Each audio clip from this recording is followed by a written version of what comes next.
মহাযুদ্ধ পরবর্তী তারা যে বাজেট প্রণয়ন করে সেই বাজেটে দেখা যায় 80% খরচ তারা শিক্ষা খাতে বরাদ্দ। আমাদের দুঃখ এই যে বাংলাদেশ হওয়ার পর্যন্ত এ পর্যন্ত আমরা শিক্ষা খাতে 2-3 এর বেশি আমরা বাজেট বরাদ্দ করতে পারি। যদিও বলা হয় যে শিক্ষা খাতে দ্বিতীয় সর্বোচ্চ বাজেট বরাদ্দ করা হয়, কখনো সর্বোচ্চ বাজেট বরাদ্দ করা হয়, কিন্তু এই যে বরাদ্দকৃত বাজেট টাকা, এই টাকা কোথায় খরচ হয়, কিভাবে খরচ হয়, এইটা সম্পর্কে কিন্তু আমরা কিছুই জানি না।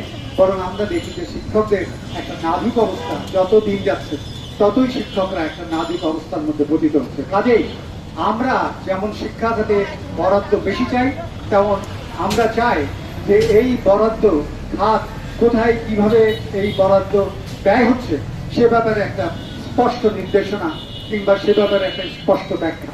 তাহলে আমরা বুঝতে পারবো যে আসলে আমরা শিক্ষার উন্নয়নের জন্য কতটুকু ব্যয় করছি, শিক্ষকদের জন্য কতটুকু করছি এবং ছাত্রদের জন্যই বা কতটুকু ব্যয় করছি।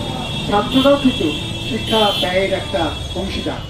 তো যাই হোক, আমাদের দাবি আর দীর্ঘ আন্দোলন সংগ্রাম করার পরে আজকে যে সব গণতান্ত্রিক সরকার ক্ষমতায় এসেছেন তাদের কাছে আমাদের দাবি যে শিক্ষা খাতে ব্যয় বরাদ্দ বেশি করা হোক এবং এই ব্যয় বরাদ্দ বন্টন, সেই বন্টনের ব্যাপারে আমাদের শিক্ষকদের অবহিত করা হোক এবং দেশের মানুষ জানুক যে এই বরাদ্দকৃত টাকা বন্টন কিভাবে হচ্ছে এবং এই বন্টনের ক্ষেত্রে শিক্ষক ছাত্র এরা যেন এই বন্টনের সুবিধাভোগী হতে পারে সেই রূপরেখা আমাদের সামনে স্পষ্ট হোক।